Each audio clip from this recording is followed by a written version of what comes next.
Trying to work out how to do this without starting this by saying spoilers. This is going to be very spoiler heavy. Can't really avoid it because to get a hold of the new helminth segment, you need to kind of get to rank 2 with the new syndicate, which means you have to have completed the Whispers and the Walls quest first. So sadly, spoiler heavy, and we'll just instantly start by, you have to come over here and see Bird 3 after reaching rank 2 in the Caviar Syndicate.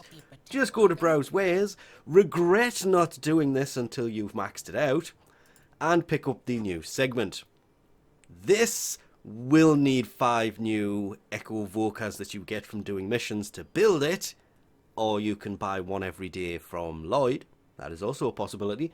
And 30,000 standing that, yeah, I had to hunt out the last 6,000 to actually get this thing because I wanted to do this earlier, but I also, it's 30,000 standing. That's basically a day shorter for getting the thing maxed. So this sadly had to wait.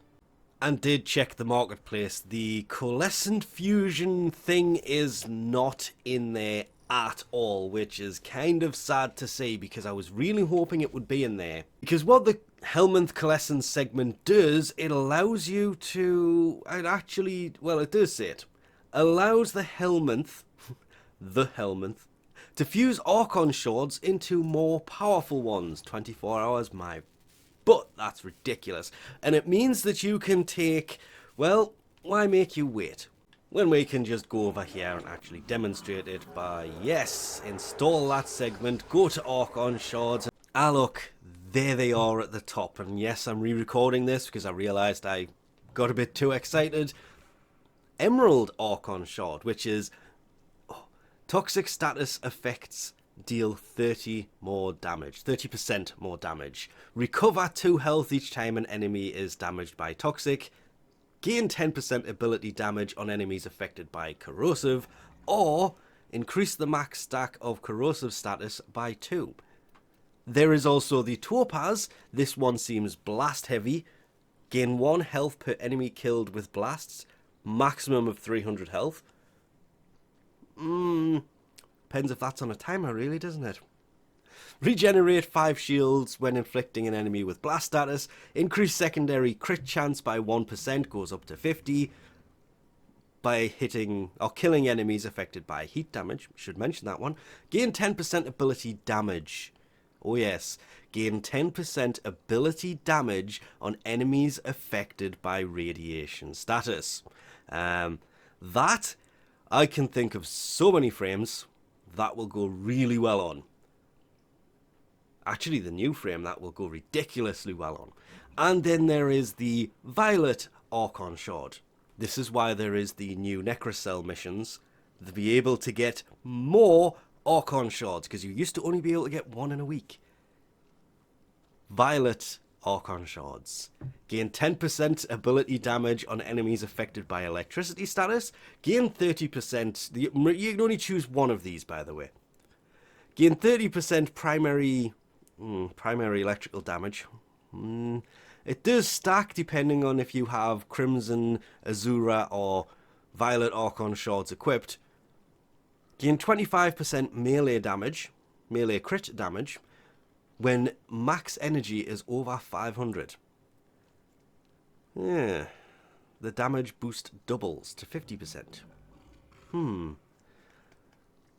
Again, depends on what frame you're using this on, doesn't it? And health pickup gives, how do you actually make these? Because you'll notice it's none, because the Ember, the Topaz, and the Violet Archon shards do not drop from missions. Oh no, you have to click on the Coalescent Fusion button. And in here you can choose, I have no idea which ones I have the most of. It would have been nice if the screen here had this along the top, so you can actually see how many you have.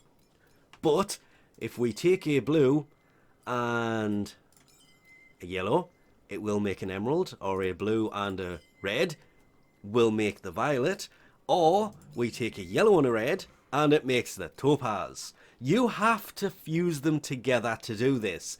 And one thing I have noticed straight away. Remove the shard. Remove the shard. Aha! Okay, so once you put a normal shard in, it locks it to a normal shard. If you put a Tau Forged one in, it locks it to Tau Forged shards.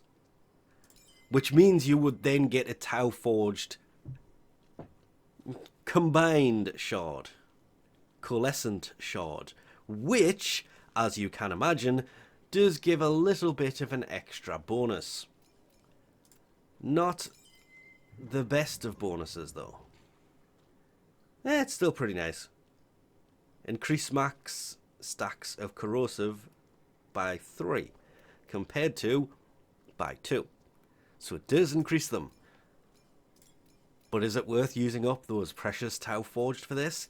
Sometimes, yes, if you are going for a build where you want that 15% ability damage on enemies affected by radiation status, oh yes, Tau Forged is obviously going to be better because we'll just go for normal ones.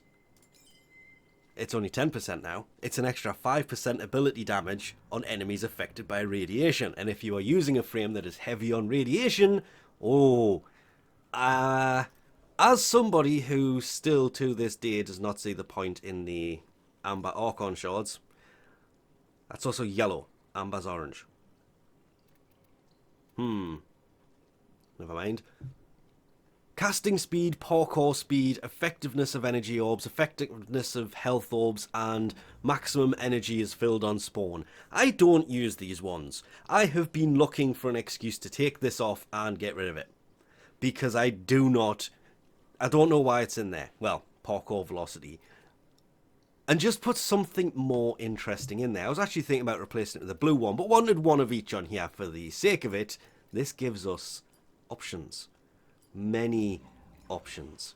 But again, if you're willing to sacrifice the Tau Forge, that would be up to you.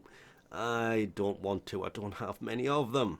Violet Archon Shard looks really useful. Topaz, probably the most useful of them all. Personally, I think I'm going to end up using the Emerald ones more because I tend to use more Toxin and Corrosive. But if I'm 1000% honest, even down to the weapons I use, a lot of the times they accidentally end up with radiation on them. So I will probably end up using a lot of Topaz ones. Violet ones? Yeah, that's going on Volt.